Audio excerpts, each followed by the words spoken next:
నమస్కారం అండి, లాస్య అభిరుచులకి స్వాగతం. ఈరోజు నా వీడియోలో సింపుల్గా చికెన్ కర్రీ ఎలా చేయాలో చూపించబోతున్నాను.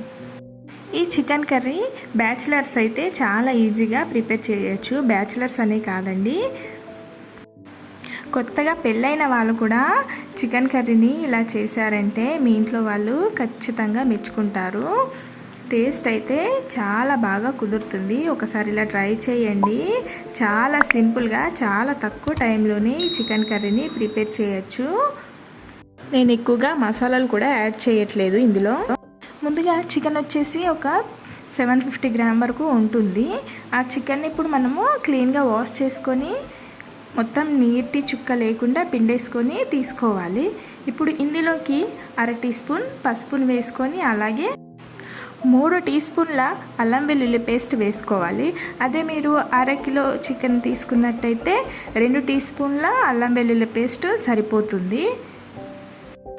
ఇప్పుడు ఇందులోకి 3 టీ స్పూన్ల కారం పొడిని అయితే తీసుకోవాలి. 1/2 కిలోకి 1 చొప్పున 3 1/2 కిలోలకి 3 టీ స్పూన్ల కారం. ఒకవేళ మీరు 1/2 కేజీ తీసుకొని ఉంటే 2 టీ స్పూన్ల కారం సరిపోతుంది. అలాగే రుచికి సరిపడా ఉప్పు వేసి 1 టేబుల్ స్పూన్ ఆయిల్ వేసుకొని మొత్తం మిక్స్ చేసుకోవాలి. గరిటెతోటైనా చేతితోటైనా ఇలా మొత్తం మసాలా కారం అంతా ముక్కలకు పట్టేలా మిక్స్ చేసేసుకోవాలి. అల్లం వెల్లుల్లి పేస్ట్ కారం మొత్తం ముక్కలకు చక్కగా పట్టాలన్నమాట. ఇప్పుడు దీన్ని 10 నిమిషాలు పక్కన పెట్టుకొని ఉల్లిపాయ కొత్తిమీర సన్నగా కట్ చేసుకొని పక్కన పెట్టుకోవాలి. ఇప్పుడు స్టవ్ మీద ఒక కడాయి పెట్టుకొని అందులోకి 3 టేబుల్ స్పూన్ ఆయిల్ వేసి ఉల్లిపాయ వేసి బాగా ఫ్రై చేసుకోవాలి. ఉల్లిపాయ రంగు మారేంత వరకు ఫ్రై చేసుకోవాలి. ఉల్లిపాయల కలరు మారిన వెంటనే ఇప్పుడు ఇందులోకి సన్నగా తరిగి పెట్టుకున్న సగం కొత్తిమీర వేసుకోండి.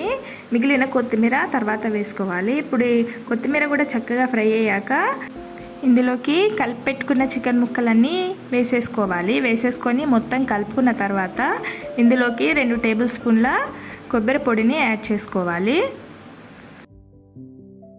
కొబ్బరి పొడి వేసాక మొత్తం కలిపేసి ఒక 2-3 నిమిషాలు మూత పెట్టి మీడియం ఫ్లేమ్లో మగ్గనివ్వాలి. ఇప్పుడు చికెన్ కలిపిన బాల్ ఉంది కదా, అందులో మసాలా కారం అంతా అలా మిగిలిపోయి ఉంటుంది కదా, అందులోకి 1 టీ గ్లాస్ అని వాటర్ వేసి మొత్తం కారం అంతా నీళ్ళల్లో కలిపేయాలి. ఇప్పుడు 2-3 నిమిషాల తర్వాత చికెన్ చూడండి ఉడకడం స్టార్ట్ అయ్యింది. ఇప్పుడు ఈ వాటర్ని అందులో వేసి మొత్తం కలిపేయాలన్నమాట. మీకు కాస్త గ్రేవీ ఎక్కువగా కావాలనుకుంటే ఇంకాస్త నీళ్ళని పెంచుకొని అయినా తీసుకోవచ్చు. నేనైతే తక్కువ గ్రేవీతో చేస్తున్నాను కాబట్టి నేను 1 టీ గ్లాస్ అని వాటర్ అయితే యాడ్ చేశాను. ఇప్పుడు మిగిలిపోయిన కొత్తిమీరని పైనుండి చల్లేసుకొని మూత పెట్టేసుకొని మంటని మీడియం ఫ్లేమ్లో ఒక 7-8 నిమిషాలు ఉడికించాలి. మధ్య మధ్యలో చెక్ చేస్తూ ఉండండి. ఉప్పు కారం సరిపోయిందో లేదో ఒక 5 నిమిషాల తర్వాత చూడండి. నాకైతే ఉప్పు కారం కరెక్ట్గా సరిపోయింది. మళ్ళీ మూత పెట్టి మళ్ళీ ఇంకో 2-3 నిమిషాలు ఉడికిస్తాను. 2-3 నిమిషాల తర్వాత చికెన్ ముక్క ఉడికిందో లేదో ఒకసారి చూసుకుందాము. నాకైతే చికెన్ ముక్క సాఫ్ట్గానే ఉడికిపోయింది. చూడండి, నేను వేసిన వాటర్ ఇలా ఇంత గ్రేవీ వచ్చిందనమాట. చివర్లో 1 టీ స్పూన్ అంతా గరం మసాలా వేసుకొని కలుపుకోవాలి. నేనైతే ఇందులో ఎక్కువగా మసాలాలు ఏమీ యాడ్ చేయలేదు. మీకు ఇష్టమైతే ముందుగా ఉల్లిపాయలు వేసినప్పుడే సాజీరా లవంగాలు వేసేసుకోండి.